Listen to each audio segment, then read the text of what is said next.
اعوذ باللہ من الشیطان اللعین الرجیم بسم اللہ الرحمن الرحیم رب اشرح لی صدری ویسر لی امری واحلل عقدۃ من لسانی یفقہوا قولی ان اللہ وملائکتہ یصلون علی النبی یا ایہا الذین آمنوا صلوا علیہ وسلموا تسلیما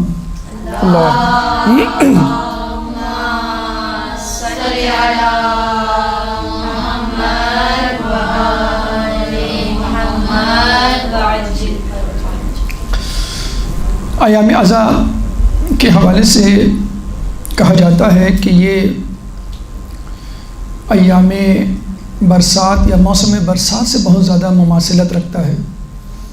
ہم موسم برسات میں دیکھتے ہیں کہ ہوائیں چلتی ہیں، کالی گھٹاؤں کو ایک جگہ سے دوسری جگہ منتقل کرتی ہیں، پھر ایک دم سے حبس کسی کیفیت طاری ہوتی ہے اور پھر یکدم آسمان سے بارش ہونے لگتی ہے، اور پھر بارش کے بعد فضا معطر اور خوشگوار ہو جاتی ہے۔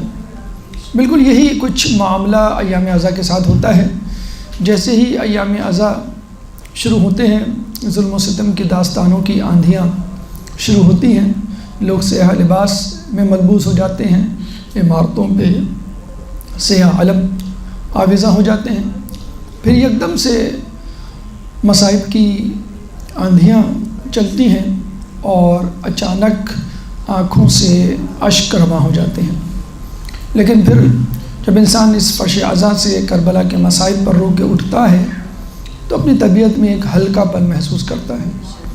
غالباً آپ کے اشک آپ کے ان گناہوں کو دھو یا بہا لے جاتے ہیں جن کی وجہ سے آپ کی طبیعت میں ایک بوجھل پن تھا۔ ایام عزا کا ایک فائدہ، اہم ترین فائدہ، ذاتی فائدہ یہ ہے کہ انسان ان ایام عزا میں اپنے گناہوں کو بخشوا لے۔ دیکھ کیسے دھل گئے ہیں گریہ و زاری کے بعد، آسماں بارش کے بعد اور میں عزاداری کے بعد۔ چنانچہ واقع کربلا اور فلسفہ توبہ کے عنوان سے چند گزارشات آپ کے سامنے پیش کرنا چاہیں گے کہ جس میں پہلے مرحلے میں قرآن اور احادیث کی روشنی میں توبہ کی اہمیت و فضیلت آپ کے سامنے اجاگر کی جائے گی، اور اس کے بعد کربلا میں چند اہم شخصیات کہ جن کا تعلق توبہ سے تھا، دو مثبت دو منفی، دو شخصیات کی جن کی توبہ قبول ہوئی، جن کو توبہ کی توفیق ہوئی، اور دو شخصیات جن کی توبہ قبول نہیں ہوئی یا جن کو توبہ کی توفیق نصیب نہ ہوئی۔ سب سے پہلے قرآن و حدیث کی روشنی میں توبہ کی اہمیت و فضیلت۔ اللہ تعالیٰ قرآن مجید فرقان حمید میں ان لوگوں کا تذکرہ کرتا ہے کہ جو اللہ کی رحمت سے مایوس ہو چکے ہیں۔ لا یائس من روح اللہ الا القوم الکافرون، سورہ یوسف آیت نمبر 87، سورہ یوسف قرآن کا 14واں سورہ ہے، چیپٹر 14 ورس نمبر 87، کہ اللہ کی رحمت سے کوئی مایوس نہیں ہوتا سوائے کافرین کے، کافروں کے، الا القوم الکافرون۔ چنانچہ پہلی بات تو یہ ذہن میں رکھ لیجئے، اگر آپ کے ذہن میں نہا خانے میں کہیں یہ بات چھپی ہوئی ہے کہ میں بہت گناہ گار ہوں، میری توبہ کیسے قبول ہوگی، تو اللہ تعالیٰ سے مایوسی گناہ کبیرہ میں سے ہے۔ آیت اللہ دستغیب نے اپنی کتاب گناہان کبیرہ میں شرک کے بعد دوسرا گناہان کبیرہ مایوسی۔ اچھا، اس مایوسی کی دو اقسام ہیں، ایک تو اپنے آپ سے مایوسی اور ایک اللہ سے مایوسی۔ اپنے آپ سے مایوسی کہ آپ یہ سمجھیں میں بہت بڑا گناہ گار ہوں، اللہ مجھے معاف نہیں کرے گا، اور دوسرا یہ کہ اللہ چاہے میں کتنی ہی دل سے معافی مانگ لوں، اللہ مجھے معاف نہیں کرے گا۔ یعنی ایک تو اپنی طرف سے کہ میرا گناہ بہت بڑا ہے، اللہ نہیں معاف کرے گا، اور ایک یہ سوچنا کہ اللہ کبھی نہیں معاف کرے گا، چاہے چھوٹا گناہ ہو چاہے بڑا گناہ ہو۔ تو یہ قابل قبول ہے کہ آپ اپنے طور پہ یہ سمجھیں کہ میرا گناہ بہت بڑا ہے، یہ معاف نہیں ہوگا، لیکن یہ سمجھنا کہ میرا گناہ چھوٹا ہے بڑا ہے اللہ مجھے معاف نہیں کرے گا، یعنی نعوذ باللہ اللہ شقی ہے یا اللہ جو ہے وہ رحمت کا منبع سا چشمہ نہیں ہے، یہ آپ سوچ رہے ہیں۔ تو اللہ تعالیٰ سے مایوس کون ہوتا ہے؟ کافرین، کافر، کفار۔ تو اپنے آپ کو اگر اس مایوسی کی کیفیت سے نکالنا ہے تو سمجھ لیجئے کہ آپ کو اپنے اوپر سے کفر کا فتویٰ ٹھپا ہٹانا ہوگا۔ چنانچہ خوش ہو جائیے، چونکہ آپ کافر نہیں ہیں اس لیے آپ کو مایوس ہونا زیب نہیں دیتا۔ دوسرا گروہ وہ ہے کہ جو ولایت علی کا منکر ہے اس لیے مایوس ہے۔ اللہ تعالیٰ سورہ مائدہ آیت نمبر 3، سورہ مائدہ قرآن کا 5واں سورہ ہے، چیپٹر 5 ورس نمبر 3 میں فرماتا ہے الیوم یئس الذین کفروا من دینکم فلا تخشوہم واخشونی الیوم اکملت لکم دینکم واتممت علیکم نعمتی ورضیت لکم الاسلام دینا، کہ آج کے دن کفار تم سے مایوس ہو گئے، وہ لوگ کہ جو تمہارے دین سے مایوس ہیں، من دینکم، یعنی کافر وہ ہیں جو تمہارے دین سے، کون سے دین سے؟ جو اس دن کمپلیٹ ہوا۔ کس دن کمپلیٹ ہوا؟ غدیر کے دن، غدیر قوم میں جب اعلان ہوا۔ اسی آیت کا دوسرا ٹکڑا، آخری ٹکڑا ہے الیوم اکملت لکم دینکم واتممت علیکم نعمتی ورضیت لکم الاسلام دینا۔ آج کے دن میں نے تمہارے لیے دین کو مکمل کر دیا اور اپنی نعمتوں کو تمام کر دیا اور تمہارے لیے دین اسلام پہ راضی ہو گیا۔ اس سے پہلے جو دین تھا اللہ اس سے راضی نہیں تھا، جزوی راضی تھا، لیکن مکمل طور پہ راضی اس وقت ہوا کہ جب دین مکمل ہوا۔ اور دین کب مکمل ہوا؟ جب ولایت علی کا اعلان ہوا۔ تو جس دن ولایت علی کا اعلان ہوا اس دن دین مکمل ہوا، اور اس دن وہ لوگ ناراض ہوئے کہ جو آپ کے دین سے متنفر تھے۔ کون سا دین جس میں ولایت علی شامل تھی؟ چنانچہ جو لوگ ولایت علی کے منکر ہوتے ہیں وہ لوگ اللہ تعالیٰ سے مایوس ہوتے ہیں۔ چنانچہ آپ انشاءاللہ اس صف میں بھی شامل نہیں ہیں، یعنی آپ کا تعلق نہ تو کفار سے ہے نہ تو آپ کا تعلق منکر ولایت علی سے ہے۔ آپ کا تعلق کن لوگوں سے ہے؟ آپ کا تعلق یعنی گنہگار ہونے کے ناطے، یعنی ایک گنہگار وہ ہے جو کافر ہے، خدا کا منکر ہے، ایک گنہگار وہ ہے جو ولایت علی کا منکر ہے۔ یہ دونوں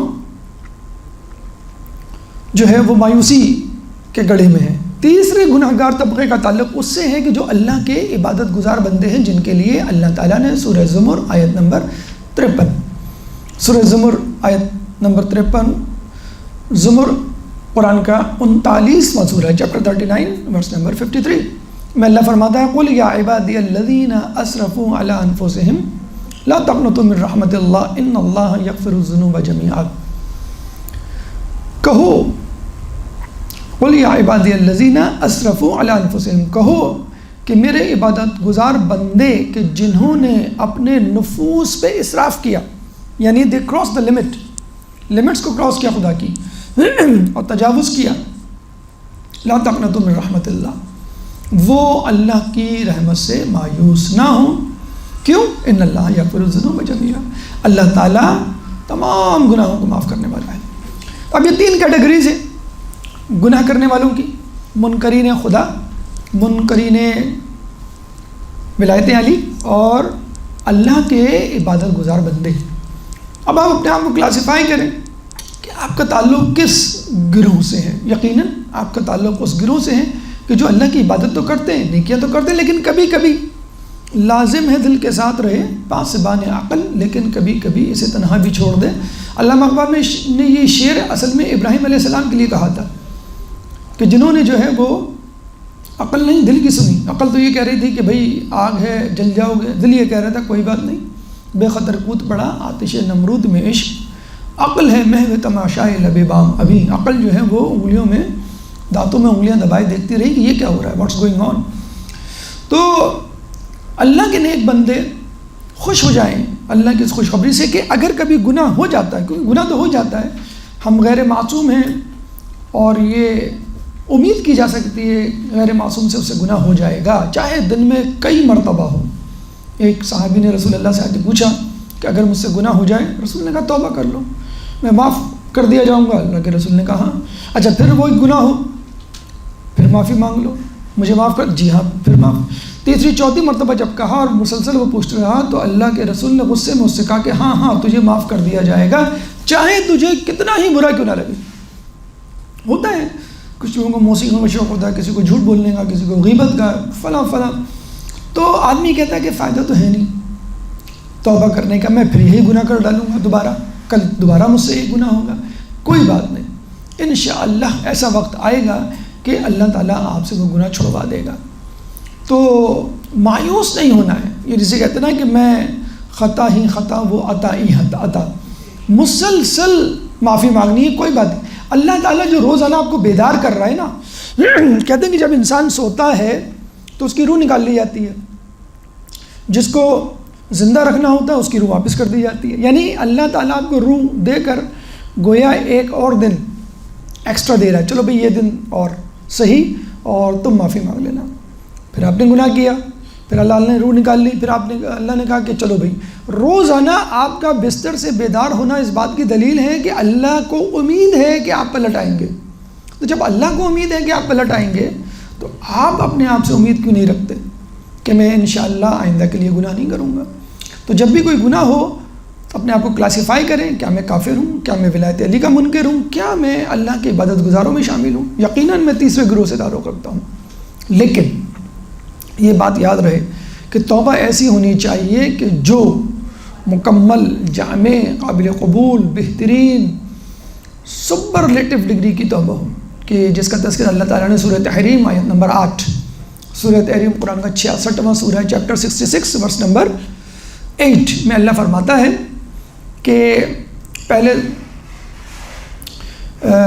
ایمان والوں کا تذکرہ کرتے ہوئے یا ایھا الذین آمنوا توبوا الی اللہ توبۃ نصوحا، کہ ایمان والو توبہ کی طرف رجوع کرو، توبہ کرو اللہ کی طرف، ایسی توبہ جو توبۃ النصوح۔ چھٹے امام صادق آل محمد امام جعفر صادق علیہ السلام، اللہم صلی علی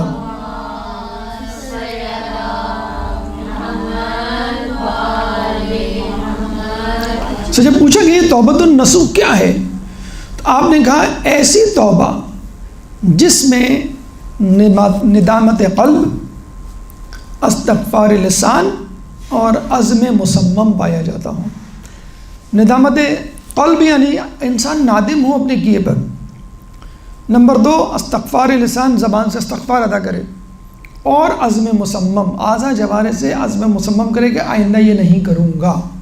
یہ نہیں صرف ندامت ہو، استغفار نہ ہو، استغفار ہو، آگے کا کچھ پتہ نہیں کروں گا، عزم چاہے وہ دوبارہ ہو جائے، وہ بات کی بات ہے، سچویشن پھر دوبارہ ایسی کریٹ ہو جائے، بہت زیادہ انٹینسیفائی ہو جائے کہ آپ کنٹرول نہ کر سکیں، وہ ایک الگ بات ہے، لیکن فی الحال عزم مصمم کہ میں نہیں کروں گا۔ بلکہ کچھ روایتوں میں تو یہ بھی آیا ہے کہ شرمندگی قلب یا شرمندگی گناہ خود ایک توبہ ہے، یعنی انسان گناہ کرنے کے بعد اتنا شرمندہ ہو، اتنا پریشان ہو، اتنا پشیمان ہو، اتنا افسوس کرے کہ بس اس کو توبہ کی ضرورت ہی نہیں پیش آتی، اللہ اس کو معاف کر دیتا۔ اس دل پہ خدا کی رحمت ہو جس دل کی یہ حالت ہوتی ہے، ایک بار خطا ہو جاتی ہے 100 بار ندامت ہوتی ہے۔ اور ہوتا ہے بعض اوقات انسان کہتا ہے کہ اتنی چھوٹی سی بات تھی، اتنا چھوٹا سا گناہ تھا، اتنا چھوٹا سا مسئلہ تھا، میں پھر بہک گیا، کیوں؟ میں تو گناہ گاروں میں نہیں ہوں، میں تو عبادت گزاروں میں ہوں، میں تو نماز شب کا پابند ہوں، پھر مجھ سے کوئی بات نہیں۔ بس یہ جو پشیمانی آپ کے دل میں امڑ آئی ہے، یہ خود ایک نشانی ہے کہ آپ کی توبہ جو ہے وہ قبول ہو گئی۔ ایک اہم ترین فائدہ، اتنا بڑا فائدہ کہ انسان حیران رہ جاتا ہے۔ دیکھیے ایک شخص کہیں ڈکیتی مارتا ہے 1 کروڑ روپے کی، پولیس کو پکڑ کے لے آتی ہے، عدالت میں جج کہتا ہے کہ اگر تم توبہ کر لو کہ آئندہ یہ کام نہیں کرو گے تو یہ 1 کروڑ روپے تمہارے ہوئے، وہ تو خوشی سے پاگل ہو جائے گا۔ گورنمنٹ طرف سے بعض اوقات اعلان ہوتا ہے کہ کالا دھن سفید دھن میں تبدیل ہو جائے گا، یعنی جو کرپشن سے، چوری سے، آپ نے پیسہ کمایا ہے اس کو ہم وائٹ منی، بلیک منی، وائٹ منی میں تبدیل کر دیں گے اگر آپ اتنا ٹیکس دے دیں، ڈسکلوز کر دیں اپنے اکاؤنٹس مثلاً، تو لوگ کر دیتے ہیں اور پھر وہ وائٹ منی یا جائز مال میں تبدیل ہو جاتا ہے۔ تو ایسا بھی ممکن ہے کہ انسان نے جتنے گناہ کیے ہوں، چاہے وہ کتنے بڑے گناہ ہوں، اور تمام گناہ نیکیوں سے تبدیل کر دیے جائیں گے۔ جیسے ہم کہتے ہیں نا گورنمنٹ جو ہے وہ اعلان جاری کرتی ہے کہ آپ کے پاس جتنے بھی پھٹے ہوئے کٹے ہوئے کھوٹے سکے نوٹ ہیں وہ بینک میں جمع کرا دیں، اس کے بدلے میں نئے نوٹ نئے سکے لے لیں۔ تو بعض اوقات نمبر نہیں ہوتا، ویلڈ نہیں ہوتا وہ نوٹ، لیکن آپ بینک میں جاتے ہیں وہ آپ کو چینج کر کے دے دیتا ہے۔ تو اللہ تعالیٰ سورہ سورہ فرقان آیت نمبر 70 میں فرماتا ہے، 70 سے پہلے 68 اور 69 کی جو آیات ہیں اس میں گناہ گاروں کا تذکرہ، مذمت اور ان کی سزا جہنم آگ کا تذکرہ ہے، لیکن 70 میں آ کے اللہ ایک استثناء ایکسیپشن پیدا کرتا ہے کہ یہ تمام چیزیں ان لوگوں کے لیے جو گناہ گار ہیں، الا سوائے ان لوگوں کے، کن کے؟ من تاب وآمن وعمل صالحا عملا، سوائے ان لوگوں کے، الا سوائے ان لوگوں کے، کن لوگوں کے؟ من تاب، جنہوں نے توبہ کی، وآمن ایمان لائے، اور وعمل عملا صالحا، اور جنہوں نے نیک عمل کی۔ یہ 3 کام کر لیں آپ گناہ کے بعد فوراً کیا کریں؟ توبہ کریں اور ایمان لائیں، اور نمبر 3 عمل صالح انجام دیں۔ اللہ تعالیٰ کیا ان کو خوشخبری دیتا ہے؟ فَأُولَٰئِكَ يُبَدِّلُ اللَّهُ سَيِّئَاتِهِمْ حَسَنَاتٍ، تو بس ان لوگوں کے گناہوں کو اللہ نیکیوں سے بدل دے گا۔ کتنا بڑا ماشاءاللہ ایک انعام دیا جا رہا ہے۔ انعام تو اس کو دیا جاتا ہے کہ جو کوئی اچھا کام کرے، جو کوئی نیکی کرے۔ یہاں انعام کس کو دیا جا رہا ہے؟ گناہ گاروں کو۔ روایت میں آیا ہے کہ بعض گناہ انسان کو خدا سے قریب کر دیتے ہیں۔ کیسے؟ توبہ کے ذریعے۔ جب توبہ ہوتی ہے تو تمام گناہ جو ہے وہ ایک دم سے اومٹ ہو جاتے ہیں، ایک دم سے غائب ہو جاتے ہیں، اور پھر جو کچھ گناہ کیا ہوا ہوتا ہے وہ تمام کے تمام نیکیوں میں تبدیل ہو جاتا ہے، بشرط یہ کہ گناہ کو اس طرح زائل کیا جائے کہ جو شرائط مذکور ہیں ان کے ساتھ، یعنی تابا آمنا وعمل عملا صالحا۔ پھر ہم دیکھتے ہیں کہ اللہ تعالیٰ روایتوں میں آیا ہے کہ بہترین انسان وہ ہے کہ جس کو توبہ کے ذریعے امتحان میں مبتلا کیا گیا۔ بہت سارے امتحانات ہوتے ہیں، مثلا جیسے کربلا خود ایک امتحان ہے، جہاد ایک امتحان ہے، نیکیاں ایک امتحان ہے کہ صبح آپ کو مثلا صبح اٹھ کے نماز پڑھنی ہے، فجر، نماز شب یا جو بھی۔ تو کچھ گناہ ہوتے ہیں جن کے بعد انسان توبہ کرتا ہے اور اس کے بعد اللہ کے قریب ہو جاتا ہے۔ یہ بھی ایک طرح کا امتحان ہے کہ پہلے انسان گناہ کرے، پھر توبہ کا خیال اس کے دل میں آئے، اور پھر جو ہے وہ اللہ کے قریب ہو جائے۔ تو بہترین انسان ہے کہ جس کو توبہ کے ذریعے اللہ امتحان میں مبتلا کرے۔ اب آئیے ہم آپ کے سامنے چند شخصیات کا تذکرہ کرتے ہیں کہ جن کا تعلق توبہ سے ہے۔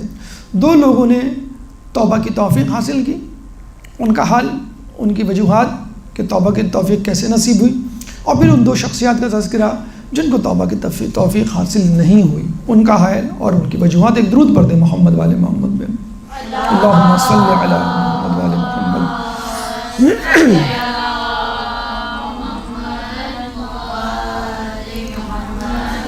سب سے پہلے زہیر بن قین کا تذکرہ، جس کے بارے میں کہا جاتا ہے کہ جب امام حسین مکے سے کربلا کی طرف جا رہے تھے تو ان کے ساتھ ساتھ زہیر بن قین بھی چل رہا تھا۔ زہیر بن قین اس سے پہلے شیعان عثمان میں شامل تھا، اس سے پہلے جنگ جمل میں امام علی کے مقابل آیا ہوا تھا اور اہل بیت کے دشمنوں میں سے تھا۔ لیکن جب بعد میں امام حسین کے قافلے کو اس نے دیکھا تو وہ پریشان ہوا کہ میں تو ان کے دشمنوں میں سے ہوں اور ان کے والد بزرگوار کے خلاف میں نے تلوار اٹھائی تھی۔ آپ خود امام حسین کو دیکھ لیجئے، اگر وہ چاہتے وہ بھی اس شخص سے روگردانی کرتے کہ یہ تو میرے باپ کے قاتلوں کے ساتھ تھا، میں اس سے کیوں بات کروں۔ تو جب امام حسین اپنے باپ کے قاتلوں کے یار و مددگار سے بات کر سکتے ہیں تو اللہ تعالیٰ آپ کی طرف نظر التفات کو نہیں کر سکتا۔ چنانچہ آپ نے اپنے قاصد کو بھیجا کہ جاؤ زہیر بن قین کو کہو کہ تمہیں امام بلا رہے ہیں۔ اب ایک شخص گیا، اب زہیر بن قین اپنی زوجہ کے ساتھ کھانا کھا رہا تھا، اس نے سنی انسنی کر دی۔ اس کی زوجہ نے کہا کہ تم جاؤ، سن کر تو آؤ، کیا معاملہ ہے؟ چنانچہ یہ اٹھا، چاروں نہ چار تعاون و کرہن، امام کے پاس گیا۔ اس کے تھوڑی دیر بعد واپس آیا اور خوشی خوشی اپنے ساتھیوں سے کہنے لگا کہ میں تو امام کے ساتھ جا رہا ہوں، اگر کسی کو آنا ہو تو میرے ساتھ آ جائے، ورنہ میری طرف سے اجازت ہے، میری اور تمہاری راہیں جدا ہیں۔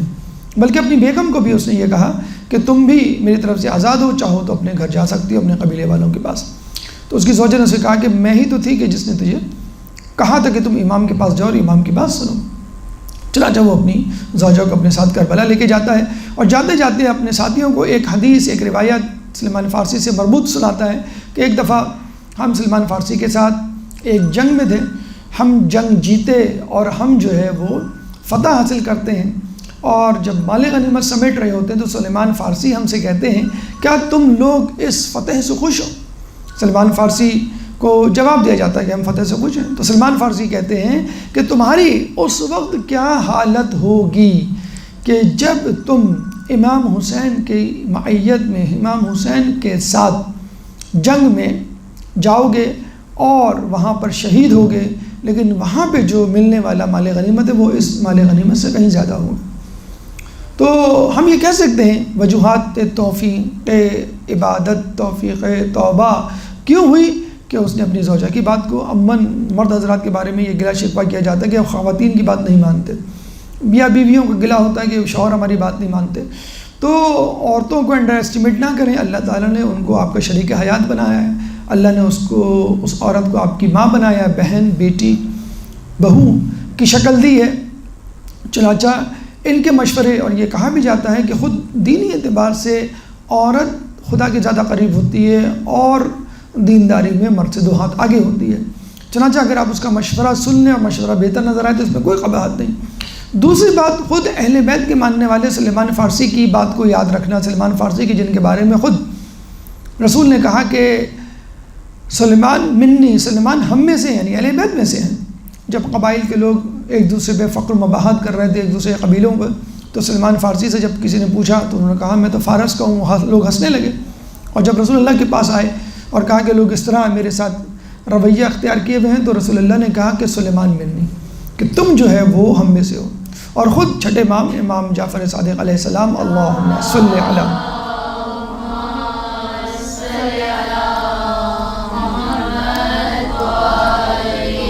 فرماتے ہیں کہ سلیمان ہم اہل بیت میں سے ہیں۔ اور مباہلے میں بھی ہم دیکھتے ہیں کہ رسول اللہ اگر پنجتن کے بعد، اہل کسا کے بعد کسی کو اپنے ساتھ مباہلے کے میدان میں لے جانا پسند کرتے ہیں، اونٹ کی مہار کو تھامے ہوئے، تو وہ سلمان فارسی کی ذات ہوتی ہے۔ تو سلمان فارسی کی اس بات کو یاد رکھنا کہ بہترین مال غنیمت تو وہ مال غنیمت ہے جو تمہیں آخرت میں ملے گا جب تم امام حسین کی معیت میں جنگ کرو گے۔ دوسری شخصیت کہ جن کو توفیق توبہ نصیب ہوتی ہے وہ حر کی طبیعت ہے۔ شیخ مرزا انصاری سے کسی نے پوچھا کہ یہ ہمیں سمجھ نہیں آتا کہ 1 گھنٹے کا تفکر 70 سال کی عبادت سے کیسے بہتر ہو سکتا ہے؟ تو شیخ مرزا انصاری نے جواب دیا اگر تفکر حر جیسا ہو تو وہ 70 سال کی عبادت سے بہتر ہو سکتا ہے۔ پھر ہم دیکھتے ہیں کہ جب حر امام مظلوم کا راستہ روکتا ہے اور آپ کو کہیں اور جانے نہیں دیتا ہے اور راستہ روک کے کھڑا ہو جاتا ہے، بلکہ اگر ہم دیکھیں تو حر کے جرائم کی فہرست بہت طویل ہے، یعنی بی کو رلانے والا، قافلے کو روکنے والا، حرملہ، شمر، خولی، عمر سعد کو بلانے والا، اجلاس جس میں فیصلہ ہوا کہ ہمیں پانی بند کرنا ہے اس کو بلانے والا، پانی بند کروانے والا، تمام جرائم میں حر شامل تھا۔ لیکن وہ 1 گھنٹے کا تفکر یا رات بھر کا تفکر اس کے لیے کافی تھا۔ لیکن اس سے بھی بڑھ کر جو علماء اعلام اس بات کی طرف توجہ دلاتے ہیں کہ حر کو جو توفیق توبہ نصیب ہوئی ہے وہ تعظیم اہل بیت، کہ جب امام کا راستہ روکا گیا حر نے تو حر کو کہا سکلت کا ماں ترید، اے حر تو چاہتا کیا ہے؟ تیری ماں، سکلت کا اموں کا، تیری ماں تیرے غم میں بیٹھے۔ اب ہوتا یہ ہے کہ جب انسان لڑتا ہے، گالم گلوچ تک بات پہنچتی ہے اور ماں باپ بیچ میں آتے ہیں تو دوسرا فریق فوراً وہی جواب وہی گالی دوبارہ پلٹاتا ہے۔ حر کو غصہ آیا لیکن اس نے کہا کہ میں یہ نازیبہ لفظ آپ کی ماں کے خلاف نہیں کہہ سکتا کیونکہ آپ کی ماں سیدۃ النساء العالمین ہے۔ اس کے بعد وہ خاموش ہو گیا۔ تو ہم دیکھتے ہیں کہ یہی تعظیم ہے کہ جس کی وجہ سے تمام لوگ جناب سیدہ کے ہاتھ سے دست مبارک سے سلے ہوئے رومال سے محروم رہے، لیکن حر کی ذات کو، حر کو یہ تحفہ ملا جو امام حسین نے خود اپنے ہاتھوں سے دیا۔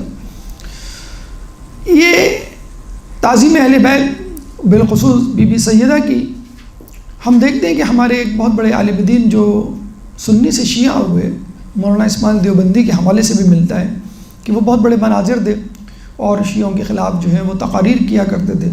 ایک گاؤں میں گئے، وہاں پہ شیعوں کے خلاف تقریر کی، شیعوں کی اکثریت تھی وہاں پہ کوئی عالم دین پڑھا لکھا نہیں تھا، چنانچہ لوگ خاموشی سے سنتے رہے بلکہ پریشان غمگین ہوئے۔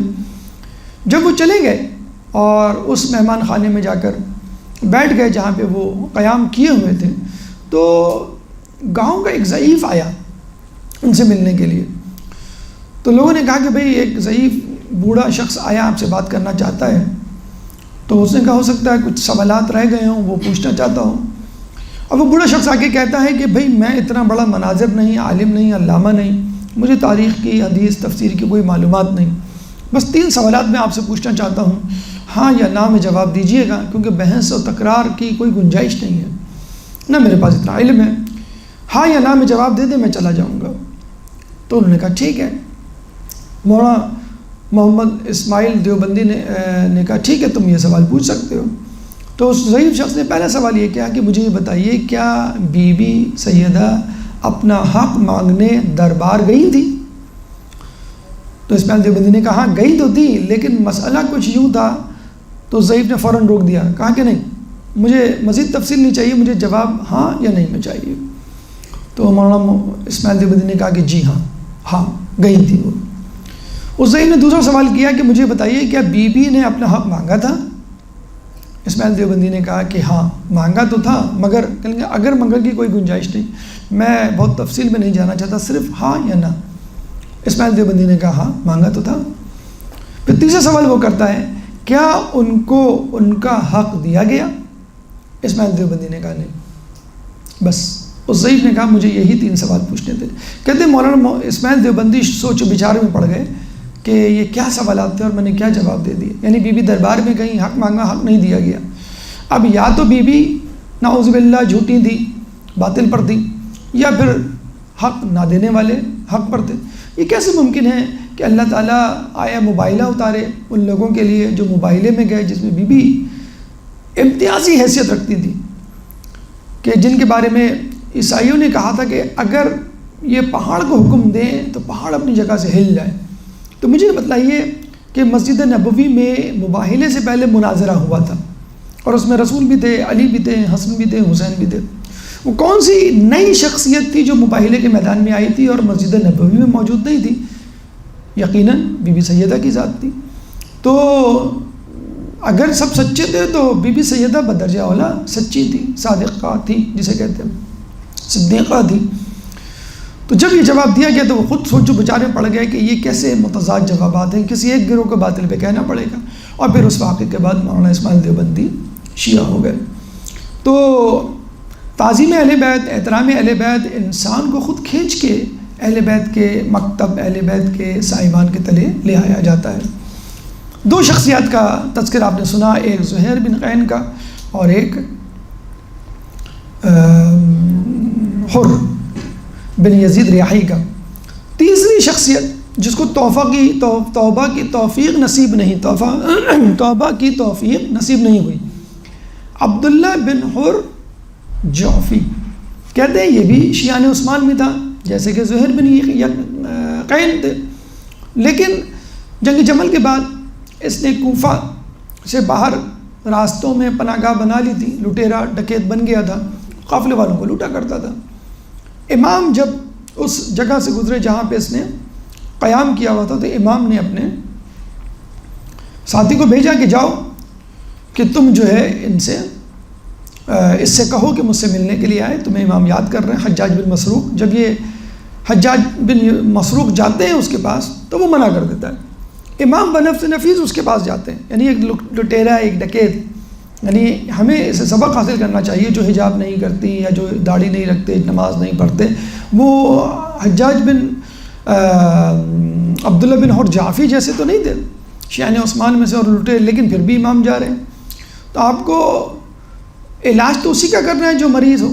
ڈاکٹر اگر یہ کہتے بھائی میں کسی مریض کو نہیں دیکھوں گا، یہ تو بیمار ہوتے ہیں، تو بھئی آپ کو تو علاج اسی کا کرنا ہے۔ امام خود بنفس نفیس جاتے ہیں، امام سے ملتا ہے، امام کے خضاب لگے ہوئے سر کو دیکھ کے کہتا ہے کہ آپ کے بال واقعی اتنے سیاہ ہیں یا آپ نے خضاب کیا؟ تو امام نے کہا وقت نے مجھے وقت سے پہلے بوڑھا کر دیا، یعنی مجھے میرے بال وقت سے پہلے سفید ہو گئے ہیں، یقیناً امت کی طرف سے دی گئی اذیتیں اور پریشانیوں کی وجہ سے۔ امام نے اسے کہا کہ تم نے اتنا عرصہ گناہوں میں گزارا، یعنی لٹیرے، ڈکیت، چوریاں وغیرہ کر کے، اب اللہ نے تمہیں توفیق دی ہے توبہ کی، تو اس نے کہا میری توبہ کیسے قبول ہوگی؟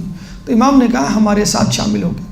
دیکھیں یہاں سے عزاداری کا بھی فلسفہ سمجھ میں آ جاتا ہے کہ اگر آپ امام کے ساتھ شامل ہیں، اگر جنگ نہیں بھی ہے تو کم از کم ان کی حمایت میں فرش اعضاء پہ آ کے بیٹھتے ہیں تو یقیناً آپ کے گناہ دھل جائیں گے، کیونکہ کربلا ہوتی تو ہم ان کے ساتھ شامل ہوتے۔ امام کہتے ہیں کہ رسول کے نوازے کے ساتھ جنگ کر کے تمہارے گناہ دھل سکتے ہیں۔ تو اس نے کہا میں کوفے سے آ رہا ہوں اور کوفے کے ہر گھر میں نے آپ کی مخالفت دیکھی ہے اور ہر شخص آپ کا مخالف ہے، چنانچہ فائدہ نہیں ہے لڑنے کا، آپ اس میں ہار جائیں گے۔ تو ہاں بس یہ ہے کہ میں آپ کو مثلاً اپنا گھوڑا دے سکتا ہوں کہ اس گھوڑے کو لے جائیے اور یہ آپ کے کام آئے گا۔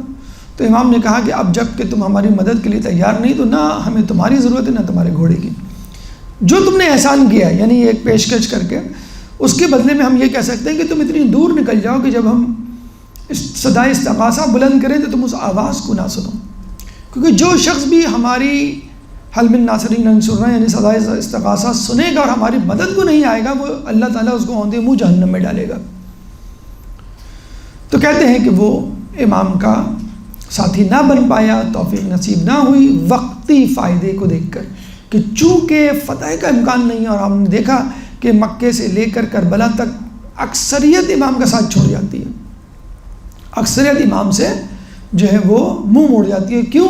کہ اس جنگ میں فتح کا امکان نہیں، جس کے بارے میں امام نے اپنے خطبے میں فرمایا تھا الناس عبید الدنیا، لوگ دنیا کے غلام ہیں، والدین لائق علی السنتہم، اور دین ان کی زبان پہ چٹنی کی طرح ہے، یعنی جیسے ہم چنگم چباتے ہیں تو شروع میں میٹھی ہوتی ہے، پھر ایک نیوٹرل سی کیفیت ہوتی ہے اور پھر وہ کڑوی لگنے لگتی ہے، پھر ہم اس کو فوراً تھوک دیتے ہیں۔ بالکل یہی معاملہ دین کے ساتھ، کہ جب تک ہمیں اس سے فائدہ ہوتا ہے ہم اس سے فائدہ اٹھاتے ہیں، جب ہم دیکھتے ہیں نقصان ہونے والا ہے تو ہم اس سے دور ہٹ جاتے ہیں۔ تو عبداللہ بن حر جعفی نے بھی یہی کیا، جب اس کو نقصان نظر آیا، کی شہادت کے موقع پر امام نے جب خبر سنی اور لوگوں کو خط پڑھ کے سنایا اور لوگوں سے کہا کہ تم لوگ جا سکتے ہو، تو بہت سارے اکثریت لوگ چلی گئی اور امام کے پاس فقط مخلص ترین افراد رہ گئے۔ تو یہ عبداللہ بن حر جوفی کا واقعہ کہ جس سے ہمیں ملتا ہے کہ لوگ دنیا کے غلام اور وقتی فائدے کو مد نظر رکھتے ہیں۔ چوتھی شخصیت عمر سعد کی، عمر سعد جو حقیقتاً رے یعنی جو موجودہ تہران ہے شہر ایران کا، اس رے کا فاتح تھا، اس نے وہاں سے دیلمیوں نامی قبیلے کو، دیلمیوں لوگوں کو جو ہے وہاں سے ہٹایا تھا اور وہاں پر قبضہ کیا تھا، اس سے پہلے کہ وہ گورنر بن کر گورنر کی حیثیت سے وہاں جاتا۔ کربلا کا واقعہ یعنی ہونے والا تھا، امام حسین نکل چکے تھے، ابن زیاد گورنر بن چکا تھا، چنانچہ ابن زیاد نے کہا کہ تم کو پہلے کربلا جا کے امام حسین کا راستہ روکنا ہے، ان کو میرے سامنے پیش کرنا ہے، اس کے بعد تم رہ کی گورنری حاصل کر پاؤ گے۔ اب یہ بالکل گورنری کے منصب پر جانے والا تھا اور بیٹھنے والا تھا، اور یہ پریشان ہو گیا کہ میں اگر کربلا گیا، کچھ مسئلہ ہو گیا، مارا گیا یا کچھ اور تاخیر ہو گئی تو یہ رہ کی گورنری میرے ہاتھ سے نہ چلی جائے۔ ابن زیاد نے کہا کہ نہیں، جب تک تم رہ کی گورنری نہیں لوگے، جب تک تم کربلا میں امام کا راستہ نہیں روکو گے، رہ کی گورنری تمہیں نہیں مل سکتی۔ اب اس نے کہا کہ مجھے ایک رات کی مہلت دی جائے۔ دیکھیں یہ وہی معاملہ تھا کہ حر نے بھی ایک رات کی مہلت مانگی تھی، لیکن دل میں احترام اہل بیت موجود تھا۔ عمر سعد نے بھی ایک رات کی مہلت مانگی، لیکن دل میں احترام اہل بیت موجود نہیں تھا۔ آخری وقت صرف ایک مرتبہ نہیں، کئی مرتبہ عمر سعد کے امام حسین کے ساتھ مکالمے ہوئے ہیں، ڈائلاگز ہوئے ہیں۔ آخر میں امام حسین نے کہا کہ سچ سچ بتا، تیرے دل میں کیا ہے؟ اور اس نے اپنے دل کا حال کچھ یوں سنایا، لے بغض لے ابیک، تیرے باپ کے بغض اور کینے کی وجہ سے میں یہاں کھڑا ہوں۔ یعنی وہ مولا علی سے بغض، حسد، کینہ، عداوات رکھتا تھا۔ چنانچہ جب یہ امام کے مقابلے، اچھا اس نے ایک رات کی مہلت مانگی، کہتے ہیں کہ دوسرے دن اس کا بھانجا آیا، اس نے اس کو سمجھایا، اس کے ایک بیٹے نے اس کو سمجھایا۔ جیسے عمر بن العاص کو جب آفر کی گئی وزارت کی حاکم شام کی طرف سے، تو اس کے بھی 2 بیٹے تھے۔ ایک بیٹے نے کہا کہ نہ جائیں، یہ آپ کے لیے بہتر نہیں، علی کے خلاف نہ کھڑے ہوں، اور ایک نے کہا نہیں جائیں۔ اسی طرح اس کے بھی 2 بیٹے تھے، ایک حفص تھا ایک دوسرا تھا۔ حفص نے کہا کہ نہیں جائیں، اور وہ خود بھی کربلا کے میدان میں عمر سعد کے ساتھ کھڑا ہوا تھا۔ دوسرے بیٹے نے کہا نہ جائیں۔ اس کے بھانجے نے کہا کہ آپ نہ جائیں۔ پھر اس کے قبیلے والوں نے کہا کہ تم بہت بڑی غلطی کرنے جا رہے ہو۔ کوفی والوں نے، دوست، اقارب، احباب، پڑوس سب نے اس کو منع کیا، لیکن اس نے کہا کہ میں کیا کروں، میں حسین کے خلاف لڑنا تو نہیں چاہتا، لیکن رے میری آنکھوں کی ٹھنڈک ہے، یعنی کیش۔ بلکہ یہ جملہ بھی اس نے امام سے کہا کہ جنت ادھار ہے، رے کی گورنری نقد جو بھی مجھے ابھی ملنے والی ہے۔ امام کے پاس جاتا ہے کربلا کے میدان میں، وہاں کوشش کرتا ہے کہ اسی طرح یہ جنگ ٹل جائے اور یہ میرے لیے رکاوٹ نہ بن جائے رے کی گورنری۔ کوشش کرتا ہے اور یہ خط لکھتا ہے، کس کو؟ اپنے زیاد کو، کہ امام یہ کہہ رہے ہیں کہ مجھے چھوڑ دو، مجھے جانے دو، میں کچھ نہیں کر رہا، نہ بغاوت، نہ جنگ، نہ لڑائی، بس مجھے یہاں سے چھوڑ دو۔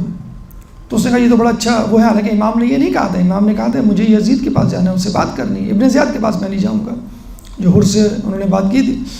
اب اس نے جب یہ خط لکھ کے ابن زیاد کو بھیجا، تو ابن زیاد نے دربار میں یہ خط پڑھا کہ امام کہہ رہے ہیں کہ مجھے چھوڑ دو۔ تو وہاں بھی شمر کھڑا ہوا تھا۔ شمر نے کہا کہ یہ بہانے بازی کر رہا ہے، اور لگتا ہے اس نے کچھ گٹھ جوڑ کر لیا ہے حسین سے، اور وہ ان کو سیف پیسج، ایک محفوظ راستہ دے رہا ہے نکلنے کا، جانے کا، تاکہ ایک گورنری رے کی پکڑ سکے۔ ابن زیاد کو غصہ آیا اور اس نے لکھ کے بھیجا، اگر تم امام سے نہیں لڑنا چاہتے تو رے کی گورنری تمہاری بجائے میں شمر کو دے دوں گا۔ اور شمر یہ خط لے کے خوشی خوشی چل پڑا۔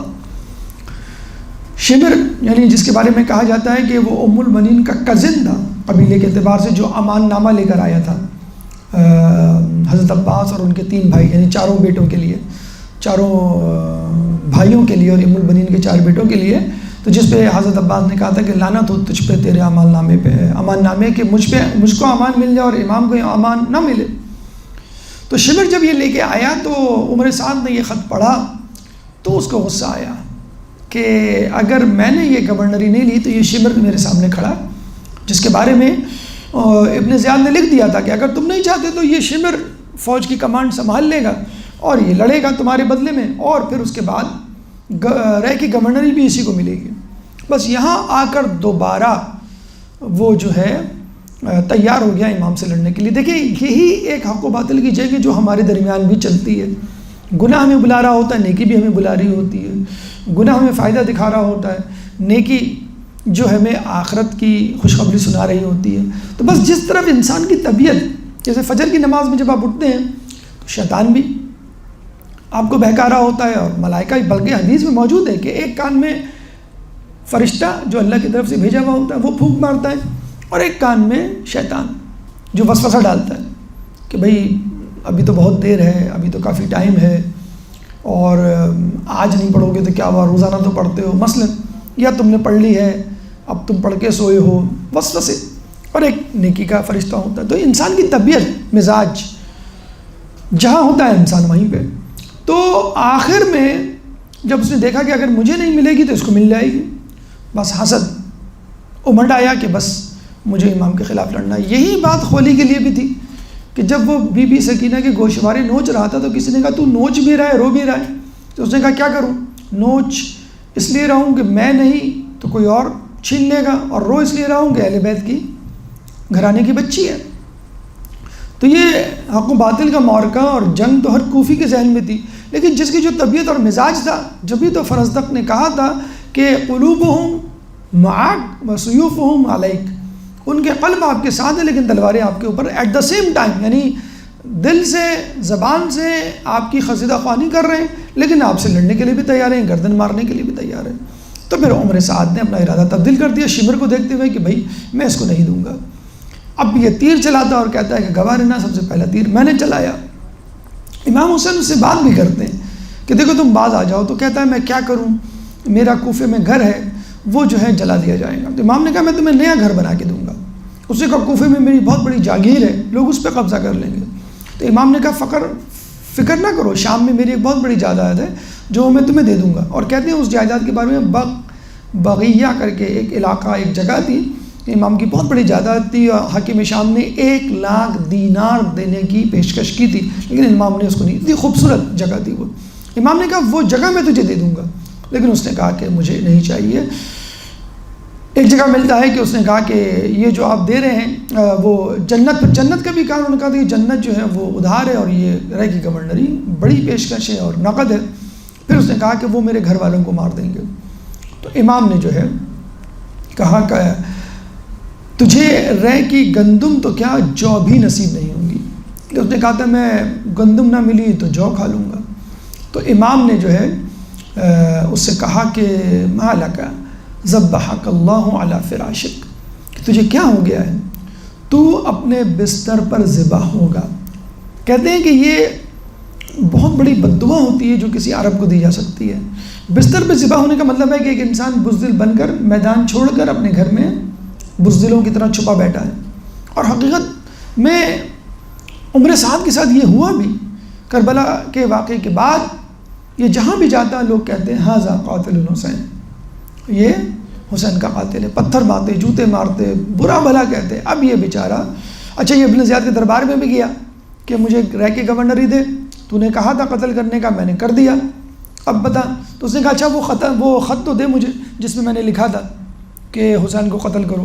تو اس نے کہا کیا تم نے مجھے بیوقوف سمجھ رکھا کہ وہ خط تمہیں دے دوں اور وہ ثبوت مٹا دوں تاکہ تم اس خط کو جلا دو کہ حکم تم نے دیا تھا، میں نے اپنی طرف سے نہیں۔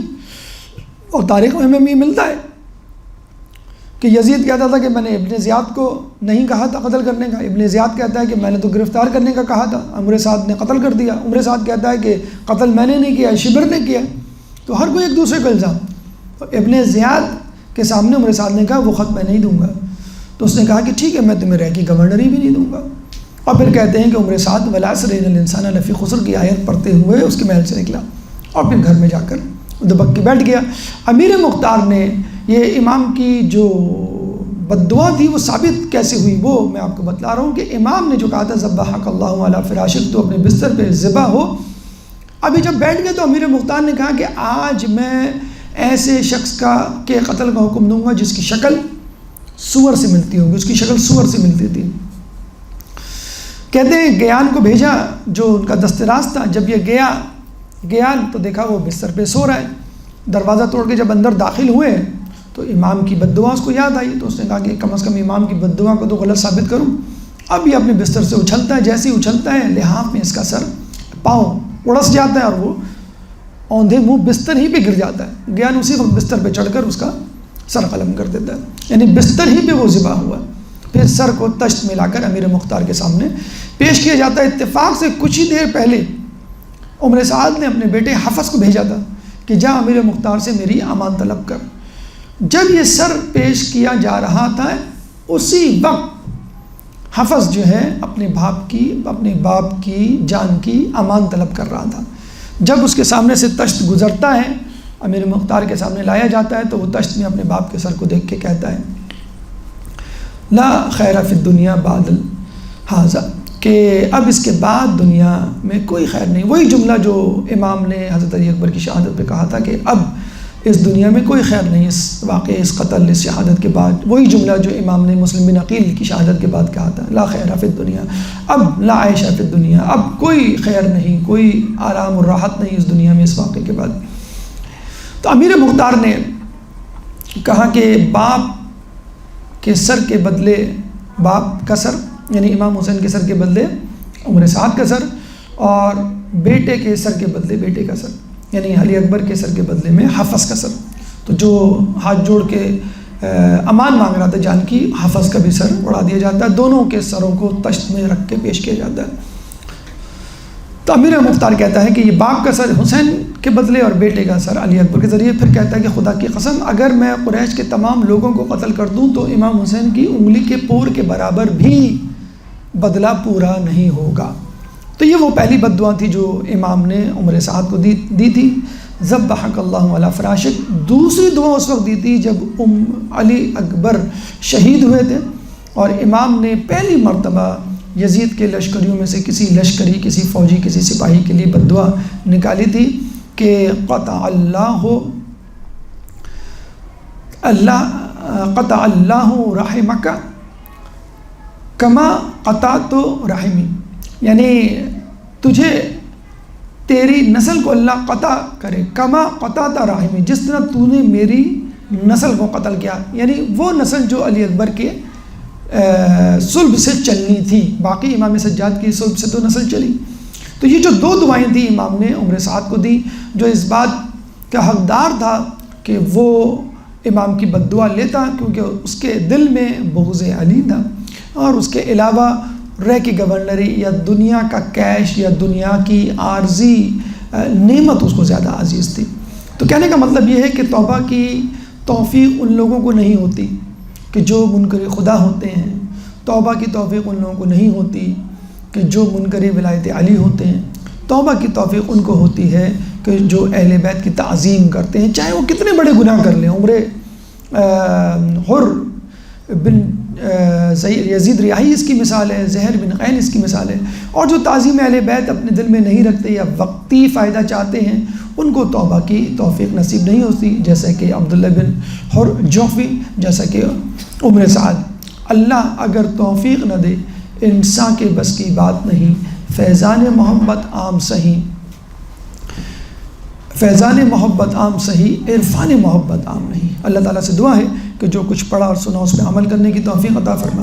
اللہ تعالیٰ سے دعا ہے ہمیں اپنے گناہوں پر پشیمان اور توبہ کرنے کی توفیق عطا فرما۔ اللہ تعالیٰ سے دعا ہے تعلیمات اہل بیت پر عمل کرنے کی توفیق عطا فرما۔ اللہ تعالیٰ سے دعا ہے کہ پیغام کربلا کو دنیا کے کونے کونے میں پہنچانے کی توفیق عطا فرما۔